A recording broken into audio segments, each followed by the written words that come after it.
여러분 반갑습니다. 오늘은 고기도 소화시킬 수 없는 요나라는 제목을 가지고 요나서 1장 말씀을 나누려고 합니다. 오늘도 말씀 가운데 역사하시는 하나님의 은혜와 축복이 여러분의 삶 가운데 넘치시기를 예수님의 이름으로 축복합니다. 아멘. 여러분, 오늘의 환경 앞에서 주님이 내 삶의 1번이면 안 됩니다.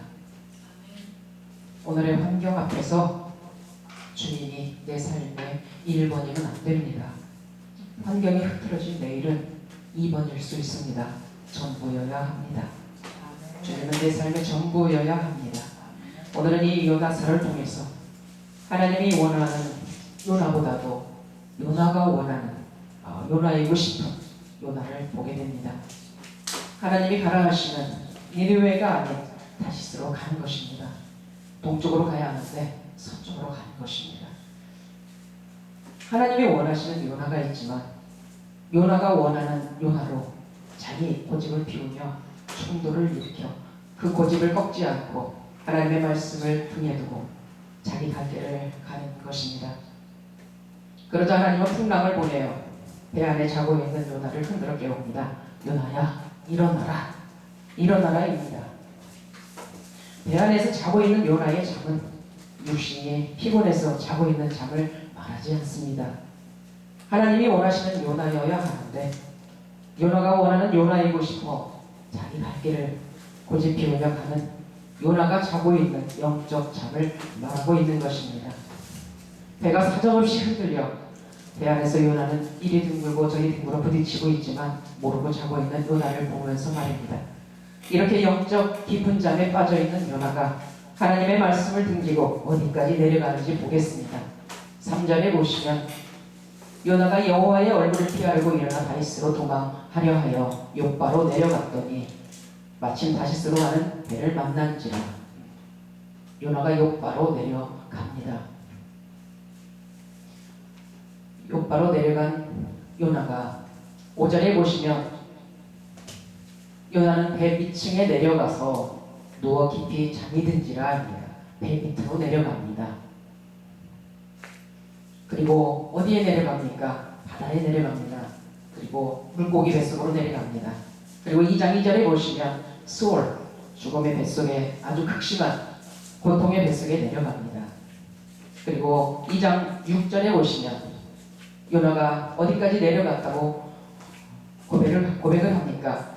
내가 산의 뿌리까지 내려갔사오며 라고 고백을 합니다. 산의 뿌리, 나무의 뿌리, 땅속까지 내려갔다는 것입니다. 말씀을 등지고 내려가는 이 모습은 내리막길 인생으로 가고 있는 모습입니다. 말씀을 등지는 삶은 그것이 올라가는 산 같으나 그것은 내리막길 인생인 것입니다. 그러나 말씀을 따라가는 삶은 인생길에서 내리막길 같으나 땅보다 뒤처지는 것 같고 더딘 것 같으나 그러나 그것은 올라가는 삶이다라는 것입니다. 그런데 요나는 왜 그렇게 하나님의 말씀을 등지고 내려가고 있을까요? 역사적 배경을 보면 알 수가 있는데요. 어느 날 여호와의 말씀이 요나에게 임하였습니다. 요나야, 너는 일어나 저 큰 성읍 니느웨로 가서 그것을 향하여 외치라 합니다. 전도하라 합니다. 하나님이 그리 말씀하셨다면 우리는 가서 외칠 것 같은데 성도도 아닌 선지자인 요나는 웬일인지 니느웨로 가지 않고 정 반대 방향인 다시스로 내려가고 있는 것입니다. 이 니느웨가 어디입니까? 아수르지요. 아수르 수도이죠. 이 아수르 사람들은 굉장히 악합니다. 이스라엘을 굉장히 괴롭혔죠. 이스라엘의 원수이기도 하지만 이들은 나라를 정복하면 쿠데타를 일으키지 못하도록, 반란이 일어나지 못하도록 다 섞어놓습니다. 이 요나 시대 이후에 40~50년 후에 이 아수르에게 이 북이스라엘도 멸망을 당하죠. 그때 어떠했습니까? 아수르 사람들을 북이스라엘에 심어놓고 또 북이스라엘 백성들을 아수르로 데려가지 않습니까? 그래서 북이스라엘 백성들에게 사마리아인이라고 남유다 백성들이 그렇게 부르곤 하죠. 그렇게 불렀죠. 왜냐하면 정통 유대인이 아니라는 것입니다. 바벨론도 이렇게 섞는 정치를 하지 않았습니다. 다니엘 메삭 아벤노고처럼 젊고 유능한 인재들을 데려다가 혼단을 시키든가 했지. 또 페르시아는 더 유화 정책을 썼죠. 정복한 나라에 세금만 내라는 것입니다. 그리고 너희들이 섬기는 종교들을 다 섬기라는 것입니다.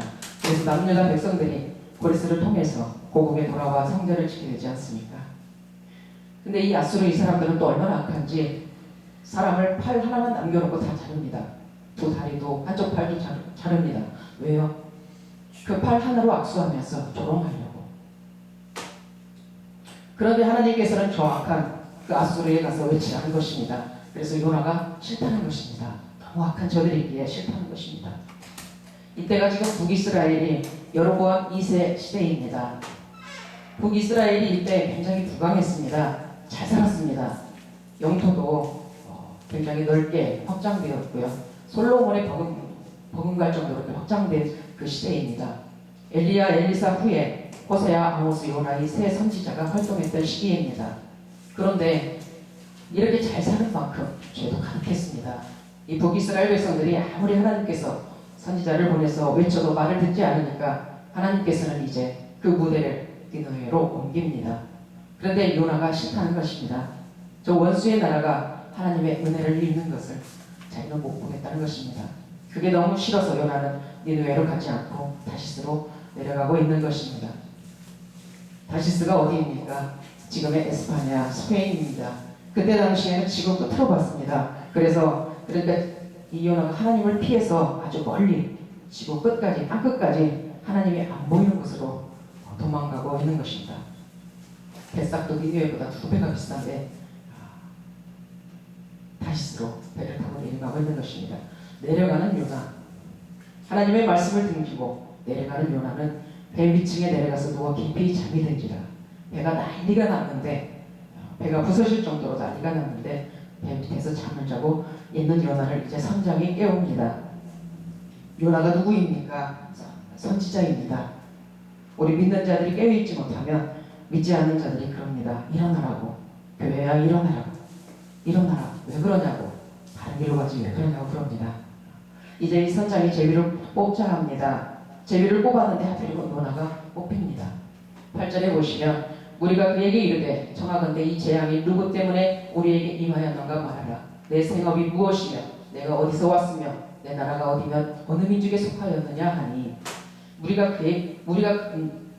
무리들이 이제 그에게 물어봅니다. 이 재앙이 정말 너 때문이냐? 너는 도대체 어디서 왔으며 뭐 하는 사람이냐? 이 선원들은 다신 사상을 가진 사람들입니다. 나라마다 지역마다 신이 있다고 생각하는 사람들이죠. 어느 민족이냐 너? 하니까 나는 히브리인이라고 합니다. 이 말은 이제 국제적으로 통하는 표현이죠. 오늘 말한다면 저는 교회 다니는 사람입니다. 라는 것입니다. 나는 히브리인이요 바다와 육지를 지으신 하나님의 하늘의 하나님을 경외하는 자라고 밝혀줍니다. 그러면서 그들에게 무언가를 설명을 하는데 10절에 자기가 여호와의 얼굴을 왜 피하는 줄을 자백을 합니다. 그러니까 자기의 죄를 자백한 것입니다. 배가 뒤집어지는 건 내가 하나님을 피해가는 나의 죄 때문이다라고 자백을 합니다. 사실 자기 죄를 이렇게 고백하기가 참 힘든 일인데 고백을 합니다. 우리가 알고 심히 두려워합니다. 어찌하여 그렇게 하였느냐 그럽니다. 말 좀 잘 듣지 어찌하여 그러느냐. 여기서 우리가 요나의 마음을 한번 살펴보겠습니다. 요나가 지금 자신의 생각에 잘한 것이라고 생각을 하고 고집을 피우며 가고 있는데 그런데 그가 무엇 때문에 그럴까요? 요나는 하나님을 너무 잘 아는 선지자입니다. 4장 2절에 보시면 주께서는 은혜로우시며 자비로우시며 노하기를 더디하시며 인애가 크시사 뜻을 돌이켜 재앙을 내리지 아니하시는 하나님인 줄 내가 알았다 합니다. 요나는 알고 있습니다. 니느웨로 가서 하나님을 선포하면 하나님은 워낙 은혜로우시니 저들이 회개하면 저들을 용서할 것이고 또 저들이 사랑하면 또 이스라엘을 또 칠 텐데 그러니 도저히 갈 수가 없는 것입니다. 3장에 보면 니느웨 성이 3일길인데 겨우 하루만 전도합니다. 그것도 40일 후에 니느웨가 무너집니다 하고 하루만 전도하는데도 그런데도 전무후무한 회개가 일어나잖아요. 성경에서도 이 정도의 회개는 없었습니다. 왕과 온 백성들이 심지어 짐승들도 소떼나 양떼 완전 금식하며 물도 먹지 않고 음식도 먹지 않고 완전 금식하며 회개를 합니다. 이것은 무엇을 보여주느냐면요, 이스라엘 백성들한테 지금 하나님께서 보여주는 것입니다. 이스라엘 백성들은 그 죄가 가득하여 아무리 회개하라고 선지자들을 통하여 전에도 도대체가 하나님의 말씀을 듣지 않으니까 하나님께서 이제 그 무대를 니느웨로 옮겨서 이스라엘아 보아라, 내 백성들아 보아라입니다. 하나님께서는 항상 마음이 당신의 백성인 이스라엘 백성들에게 있었습니다. 이스라엘 백성들을 너무나 사랑하는데 저들이 말씀을 듣지 않고 죄만 짓고 있으니까 이스라엘 백성들에게 시각적 교육을 시키고 있는 것입니다. 보아라입니다. 저들 회개하는 것 좀 보아라. 결국 요나를 통해서 우리에게 주고 싶은 말씀이 무엇이냐면, 여로보암 2세 그 시대에 그 시절에 아모스를 통해서 하시는 말씀, 아모스 8장 11절 말씀을 듣지 않는 기갈이다 합니다. 하나님께서는 여전히 말씀을 하시는데 그 말씀을 듣지 못하니 기근이 온 것입니다. 환경적인 기근이 아닙니다. 진짜 기근은 하나님의 말씀이 들리지 않는 것이 기근입니다. 우리가 아무리 풍요해도 하나님의 말씀을 등지고 살면 그게 진짜 기근이라는 것입니다. 이것이 요나 선지자가 살았던 시대의 모습입니다. 그 시대 정말 잘 살았어요. 그런데 하나님의 말씀을 듣지 않는 기갈이 그 땅에 찾아온 거죠. 그리고 요나를 통해서 그 시대를 대변해주고 있는 것입니다. 요나가 하나님의 말씀을 듣지 않고 지금 등지고 가잖아요. 그 모습 또한 이스라엘아, 이것이 너의 모습이란다 라고 알려주고 있는 것입니다. 요나는 이스라엘의 대폭격입니다. 여러분은 어떠하십니까? 기근의 상태에 있지는 않습니까? 저와 여러분 모두가 말씀이 들려지고 말씀으로 풍성한 복된 은혜가 있기를 예수님의 이름으로 축복합니다. 이렇게 대변하고 있는 요나의 삶을 통하여 이제 하나님께서는 어떻게 일하시는가? 바다가 점점 흉흉해지니까 선원들이 물어봅니다. 우리가 어떻게 해야 바다가 잔잔해지겠느냐? 그러니까 요나가 나를 던지시오. 나 때문에 바다가 뒤집어지니까 나만 없어지면 바다가 잔잔할 겁니다. 요나는 알고 있어요. 하나님께서 지금 이 바다를 뒤흔들고 계신다는 것을 알고 있는 거죠. 그래서 자신을 던지라는 것입니다. 그러면 이 이방인 선원들은 자신들이 살기 위해서 요나를 바다에 던질 것 같은데, 그런데 13절에 보시면 그러나 던지지 않습니다. 살려보겠다고 열심히 노를 졌습니다. 애를 씁니다. 그러나 그게 안 되지요. 아무리 힘써도 안 되니까 이제 이들이 누구를 찾느냐 하면 여호와를 찾습니다. 5절에서는 분명히 이들이 각각 자기 신들을 불렀었는데 이제 요나의 죄의 자백을 통해서 하나님께서 이렇게 한다는 것을 알았어요. 그래서 이렇게 구합니다. 14절에 여호와여 구하고 구하오니, 이렇게 하나님을 찾는 것입니다. 여호와라는 이름을 불러가면서. 그리고 이렇게 기도하고 요나를 들어 바다에 던집니다. 이 사람의 생명 때문에 우리를 멸망시키지 마옵소서. 그리고 요나를 바다에 던졌더니 파도가 갑자기 멈추는 거예요. 거짓말 같은 것입니다. 금방 배가 막 깨질 것 같았는데 갑자기 잔잔해져 보세요. 이때 선원들의 마음을 한번 상상해 보십시오. 얼마나 놀랍겠습니까? 놀라다 못해 두려운 것입니다. 그래서 16절에 그들이 하나님을 크게 두려워합니다. 그래서 그들이 자기들의 신들에게가 아니라 하나님께 제물을 바치고 서원을 합니다. 아마 각자 자기 나라에 돌아가서도 여호와라는 하나님만을 섬기겠다고 하는 서원 아니었을까 추정하는 것이죠. 이들이 바다에서 하나님을 만난 것입니다. 두려움 가운데, 폭풍우 가운데 주님을 만난 것입니다. 이제 하나님의 특별한 섭리 가운데 하나님께서는 요나를 바다에 던지게 하셨으나 여호와 일에 큰 물고기를 예비하셨는데 어떤 물고기인지는 정확하게 알 수는 없습니다. 단지 큰 물고기라 하니 사람을 한 입에 삼킬 만큼 큰 물고기라 하니 큰 고래가 아닐까 사람들은 생각하는 거죠. 요나가 물속에 들어가자마자 물고기가 입을 벌리고 있다가 닭성 먹은 것이 아닙니다. 요나가 바다 깊숙한 곳까지 내려갑니다. 그곳에서 손이 꼬딱꼬딱 넘어갈 때쯤 먹습니다. 2장 3절부터 보시면 주께서 나를 바닷속 깊은 곳에 던지셨으므로 주의 파도와 큰 물이 나를 둘렀고 내 위에 넘쳤으며 물이 내 영혼까지 둘렀으며 바다의 풀이 그러니까 바다의 저 밑에 있는 풀이 내 머리를 감쌌고 내가 산의 뿌리까지 내려갔는데 지금 나무의 뿌리 땅속까지 내려갔다는 것입니다.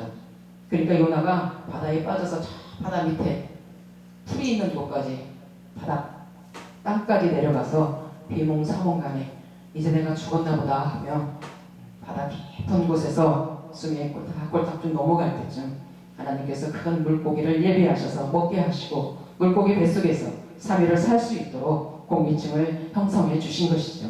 이 안에서 숨쉬고 살아갈 수 있도록 그를 구원해 주신 것입니다. 이것이 나중에 예수님 시대에 어느 정도 표현이 되냐면요.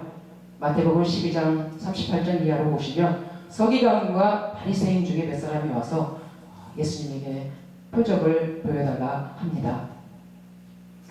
신명기 18장에 보시면 이스라엘의 참 선지자는 표적이 나타나야 된다고 기록되어 있습니다. 이 성경에 잘 아는 서기관과 이 바리새인들이 너무 잘 아는 것이죠. 그래서 예수님께 와서 당신이 참 선지자라면 나에게 표적을 보여달라 합니다. 이게 예수님께서 대답하시죠. 악하고 온단한 세대가 표적을 구하나 선지자 요나의 표적밖에는 보일 표적이 없느니라. 요나가 밤낮 사흘 동안 큰 물고기 뱃속에 있었던 것 같이 인자도 밤낮 사흘 동안 땅 속에 있으리라. 그렇다면 물고기 뱃속에 있는 3일이 무엇을 예표하냐 하면 예수님께서 땅 속에서 3일 동안 있다가 다시 부활하시는 장면을 예표하고 있는 사건이라는 것을 알게 되지요. 그러면서 이 사건을 통하여 41절에 이렇게 이야기합니다. 니느웨 사람들은 요나가 단 하루 다니면서 전했던 그 선포를 듣고 이방인들이 회개했는데 근데 지금 너희는 요나보다 더 큰 예수님이 오셔서 회개를 전파하는데도 도대체 백성들이 듣지를 않는다는 것입니다. 요나보다 더 큰 이가 여기 있는데 그러니 내가 너희에게 보일 표적이 요나의 표적 외에 무엇이 더 있겠느냐고 책망하시는 장면이 이어지는 것이 이 물고기 뱃속에 3일 동안 있었다라는 요나의 사건입니다. 그래서 우리는 다시 요나서에 하나님께서 예비하신 이 물고기가 단순히 요나만 살릴 뿐만 아니라 요나의 메시지를 통해서 요나 이 시대 후에 있을 780년 후에 있을 예수님의 십자가 사건을 예표하며 보여주고 있다는 것을 알게 되는 거죠. 예수님께서는 이렇게 구원하신다는 것을 십자가를 통해서 예수님께서는 이방 민족까지도 자기 백성으로 삼으시겠다라는 표적을 보여주신 것입니다. 그런데 요나가 이 이방인들을 향한 긍휼을 그가 거부했던 것입니다. 싫어하는 것이죠. 왜 한국 사람을 구원하십니까? 왜 저 원수 같은 일본 사람을 구원하십니까? 하나님은 이스라엘 민족의 하나님이라고 우리만이 당신의 민족 아닙니까? 선민 사상이 가득했던 이스라엘 민족을 대표하는 요나의 모습입니다. 아수르 그 시대에 복음을 전하는 것을 불순종한 거죠. 그러나 하나님께서는 그를 그대로 포기하지 않으시고 요나를 건지셨을 뿐만 아니라 그를 콕 집어서 니느웨에 두심으로 니느웨 백성들도 포기하지 않으시고 은혜와 자비와 긍휼을 베푸신다는 것을 알게 됩니다. 주님께서는 이렇게 일하십니다. 우리가 잘못된 길을 걷게 되면 때려서라도 바른 길을 걷게 하십니다. 결론입니다. 한없이 내려갔던 요나, 스올의 뱃속에까지 내려갔던 요나, 산의 뿌리까지 땅속까지 내려갔던 요나가 그의 발걸음의 터닝 포인트가 된 것은 무엇이었을까요? 요나의 기도입니다. 2장 4절부터 보시면 그가 성전을 바라보고 기도했습니다. 7절에 보시면 내 영혼이 내 속에서 피곤할 때에 내가 여호와를 생각하였더니 내 기도가 주께 이르러 싸우며 주의 성전에 미쳤나이다. 성전을 등에 두고 한없이 내려갔던 그가 수월, 죽음의 고통, 땅속까지 내려갔던 그가 이제 성전을 향하여 바라보고 기도함으로 그 발걸음이 돌이켜지기 시작한 것입니다. 물고기 속이 얼마나 힘들었겠습니까? 물에 빠져서 이제는 죽었구나 하고 물이 넘쳐 비몽사몽간에 숨이 꼴딱꼴딱 넘어갈 때쯤 갑자기 숨이 쉬어져서 이제 살았나 보다 하고 눈을 떠보니 여기가 고기 뱃속인지 알 수 있었겠습니까? 캄캄한 데다 위액이 가득하고 옆에는 오징어 반토막된 고기들이 죽어서 썩어 소화되어가는 냄새에 그러나 요나는 가장 먼저 기도했습니다. 요나는 물고기 뱃속에서 살아나겠다고 인간적으로 몸부림치지 않았습니다. 성전을 바라보았고 기도했습니다. 그리고 그 기도가 성전의 상달됨을 느꼈습니다. 하나님의 사람들이 원치 않는 환경 가운데 실패라는 환경에 갇혔을 때 그 울타리 안에서 자유케 되는 시간은 언제나 기도입니다. 다윗도 아들에게 쫓겨가면서 기도했고 사도 바울도 감옥에서 기도했고 요나도 물고기 뱃속에서 원망하고 불평한 것이 아니라 가장 먼저 기도했습니다. 우리가 삶의 여유가 있어 기도가 막혀 있다면 그리스도인은 아무 일 없는데도 그 영혼이 꽉 막힌 듯이 답답하지요. 진정한 기쁨이 없습니다. 여러분도 경험해 보셔서 아시지요. 요나가 선지자였지만 기도를 놓아버린 요나는 기도를 놓아버리니 성전 중심이 아니었습니다. 다 놓아버리게 되는 것입니다. 성전 중심으로 모두가 회복되기를 바랍니다. 기도가 살아나야 진정한 회복이 살아나는 줄 믿습니다. 여러분 모두 막혔던 기도가 뚫리는 역사가 있기를 예수님의 이름으로 축복합니다. 기도하니까 응답이 오고 기도하니까 고기가 요나를 소화하지 못하고 기도하니까 고기가 토해내고 기도하니까 고기마저도 소화 불량 만들어버리는 저와 여러분 모두가 고기도 소화시키지 못하는 기도의 사람들이 다 되시기를 예수님의 이름으로 축복합니다. 아무리 환경이 어렵고 힘들어도 또 이 무생물 바이러스가 쓰나미처럼 와서 우리의 삶을 흐트러 놓았어도 기도함으로 소화되지 않는 여러분들이 다 되시기를 예수님의 이름으로 축복합니다. 코로나까지도 소화불량 만들어버리는 여러분 되시기를 예수님의 이름으로 축복합니다. 여러분 고난은 나를 종점으로 오지 않습니다. 정거장으로 왔다가 다 지나갑니다. 그걸 견디지 못해서 그런지 다 지나갑니다. 머무는 시간이 긴가 짧은가 시간의 차이이지 다 지나갑니다. 요나가 진작에 기도했더라면